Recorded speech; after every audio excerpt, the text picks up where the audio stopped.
This is every single fight to make after UFC Vegas 71, Jan versus Dvalishvili. I've got all of the key fighters from that card on the screen right now. Some winners, some losers, and you may notice there is an empty box next to all of them, and that's where their next opponent's going to go, who I've hidden around the perimeter of the screen. I'll slowly reveal those opponents one by one as the video goes on and place them where they belong on the screen. Let's start straight away with the main event. Merab Dvalishvili beat Petr Yan, dominated him over 5 rounds, and now he needs another matchup in the bantamweight division. Not for a title shot, because he doesn't want one, which is really, really good for a division. So I'm so glad that he's not going to fight for a title and just beat a bunch of other contenders. So I think his next opponent should be, if Sean O'Malley has been guaranteed a title shot against the winner of Henry Cejudo versus Aljamain Sterling, we're going to have to go with the winner of Corey Sandhagen versus Marlon Vera to take on Merab Dvalishvili in a main event of a fight night in the Apex or another crowded arena. Who knows? I probably wouldn't put Merab in front of a crowd, but either way, Merab Dvalishvili, Corey Sandhagen. If Corey Sandhagen beats Marlon Vera, now Corey Sandhagen is my prediction to beat Marlon Vera. Now that is in a main event of a fight night, so if that was a co-main event, maybe Corey Sandhagen would win, but now I guess Marlon Vera is going to win because I've picked Corey Sandhagen to win in a main event bout, but all we can hope for is a flying knee right down the pipe, right on the chin of Merab, and rid us of his absolute scum.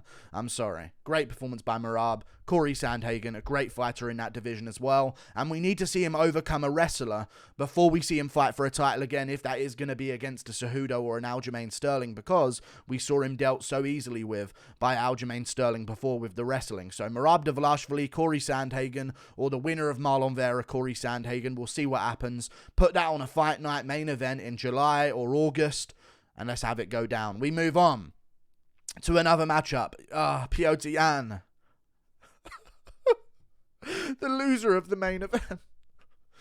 It's getting desperate for his career now. Didn't think I'd be saying this 2 years ago, but Yan is going to need a bounce back to see if he can get back on track to the top 5.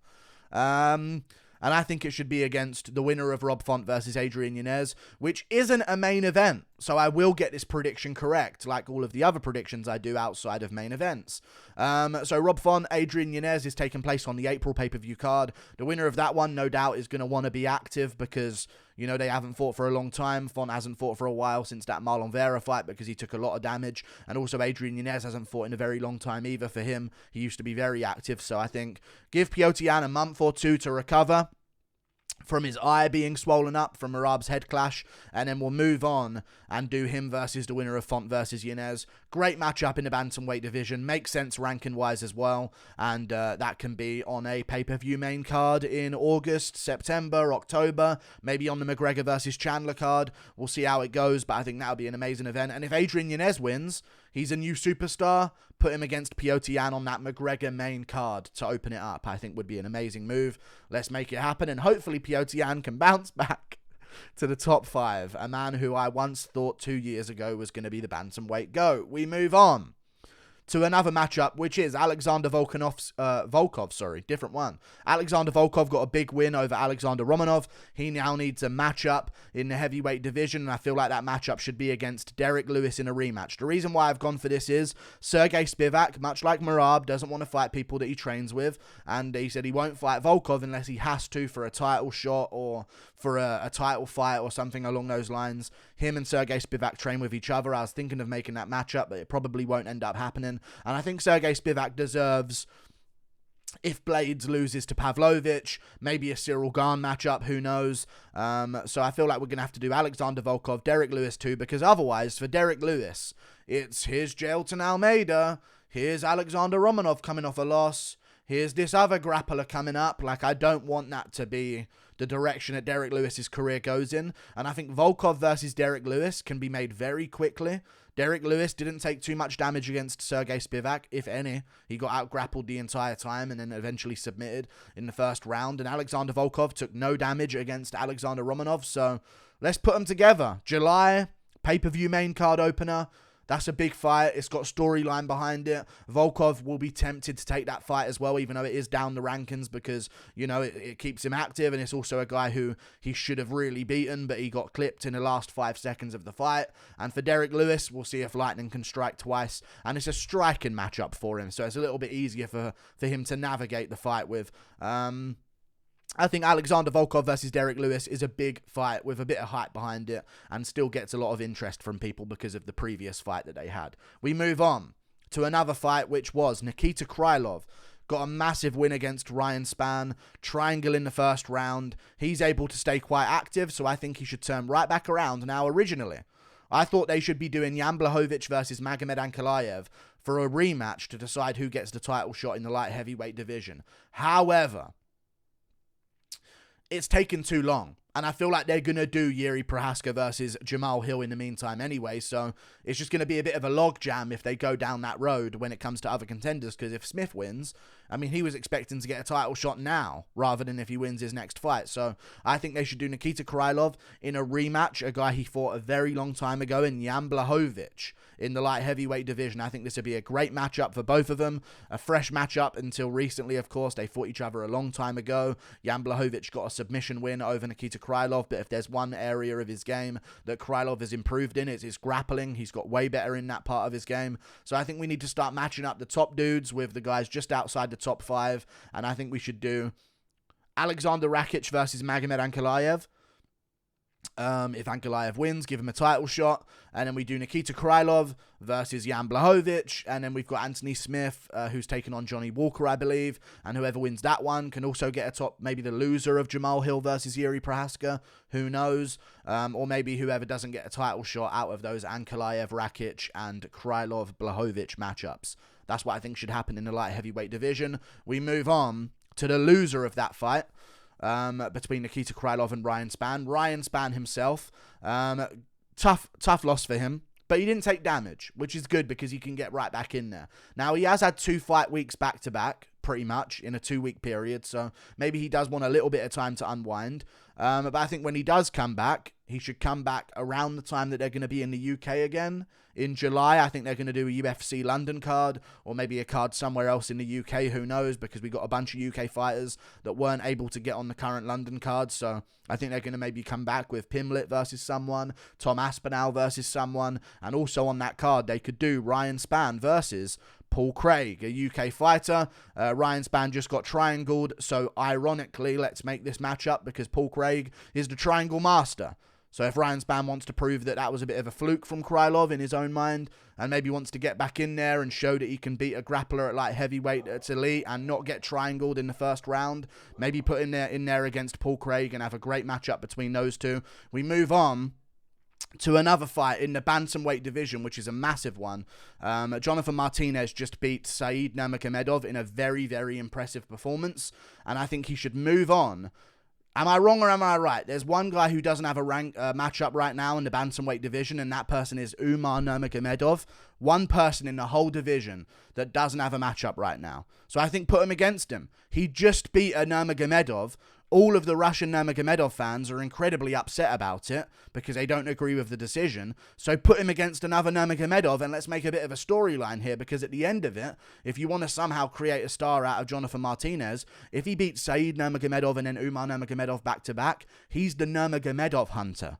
And that would be a great little addition to his name that will help him boost his name value in the bantamweight division. And I think that would be huge for him if he does get it over. I don't think he would beat Umar Nurmagomedov, but you can't say he doesn't have a chance. He just beat Said Nurmagomedov, who's very similar in skill to Umar, outside of maybe Umar having a bit of an advantage in the grappling department rather than the striking. So Jonathan Martinez, Umar Nurmagomedov, great matchup in the bantamweight division, and everyone else is matched up. I think they've got Pedro Munoz versus Chris Gutierrez. They've got Ricky Simone versus Song Yadong. Rob Font, Adrian Yanez. I doubt they're going to do Piotr Yan, Umar Nurmagomedov, because that will leave Umar out for a very long time. So I think this is the matchup to make. Jonathan Martinez, put him at number 15, and have Umar take on number 15 ranked, whatever his name is, Jonathan Martinez. Umar, let's have one more, and then we can start looking towards the top 10, top 7 area for him to jump straight in. He's still young. He's so young, so we don't want to chuck him to the top straight away and create a logjam of contenders for Merab to beat while Aljo enjoys his own title success, being guarded by the guard dog of the division in Merab Dvalishvili and ruining everything at bantamweight forever. He killed an entire era of 5 years. We move on now to another fight. Mario Batista got an amazing win, but it was against a lesser opponent, but he's now on a 3-fight win streak, and he did say he wanted a ranked opponent, and he mentioned this in his post-fight interview, so I think we should take advantage of this. He said he wanted a ranked opponent, or if he can't get a ranked opponent, then give him Cody Garbrandt. That's what he said, and I think that's a good matchup. Cody Garbrandt just bounced back with a win over Trevin Jones. It was on short notice replacement. He was supposed to fight someone else, but now he needs to take on someone coming off a win outside the rankings that's going to get him towards that ranked position, and I think the winner of this one could be looking at a number 15 spot as well. So I think that'll be a good matchup. You've got Mario Batista, surging contender, not too much power in his hands, so Cody Garbrandt doesn't really have to worry about that one. But I think this will be a pretty competitive matchup between the two of them, probably even in odds, and I think it'll be a great one to either have Cody Garbrandt beat a legit surging prospect, which would get him right back in the mix and prove that he's still got it, because that Trevin Jones performance really didn't raise his stock too much or disprove any of the theories about him before.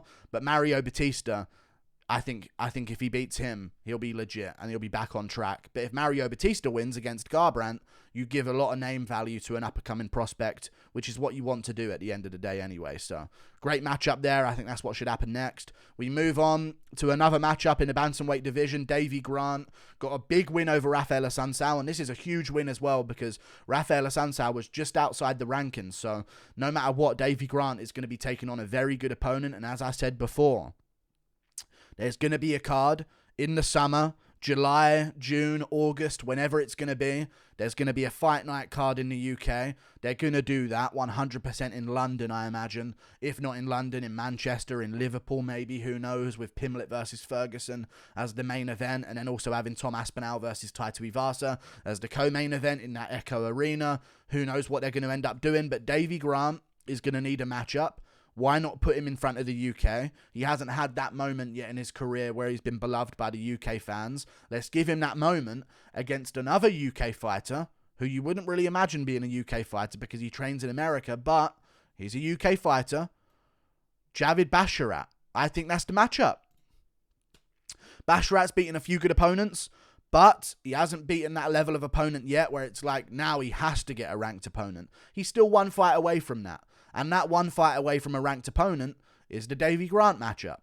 I think that'll be an absolutely perfect matchup for the pair of them in the UK. They're both UK fighters. The winner of that would sort of take the UK fan base they would be like the UK prospect in the bantamweight division. I know Davy Grant's not a prospect, but you know what I'm saying. You know what I mean? Like, the winner of that one would get a big boost of popularity from the UK fan base, and they would rally behind them. So I think they should do Davy Grant, Javid Basharat. I also think it's a very good matchup because Javid's very technical and very skilled, and he picks apart opponents at range. But then throughout all of that, you'd have a massive opponent in Davy Grant who's dangerous at every second of the fight and has shown that in his last few performances 100%. So let's find out how good Javid Basharat really is, and let's find out how dangerous Davy Grant really is. Put it on the UK card in July. We move on. Vitor Petrino, I believe his name is. Can't quite remember, to be honest with you. I think it's Vitor Petrino. Got a big win over Anton Turkalj. Not the best of performances, so I don't think we're going to move him too high up in the light heavyweight division. But if they do end up doing a fight night in Brazil at some point later this year, maybe they can put him against Felipe Lins at light heavyweight, who's coming off a win against OSP. It's his first win in the UFC, I believe, that's been official. So this is him getting some momentum behind him. Put them against each other. Both guys are scrappers. Both guys are going to swing it in the first round, back and forth against each other. So let's match them up against each other for a great firefight in round one. One of them's going to go down. One of them's going to get a good KO. That's who I'd match up those two against next. Plus, Felipe Lins just fought. So he's going to be on a similar schedule to Vitor Petrino, who also just fought. So that's what I think should happen. Let me know what you think about these matchups. I think they make complete sense, but you guys be the judge. Like and subscribe. Thank you for watching. Toodle pip. I'll see you later. Goodbye.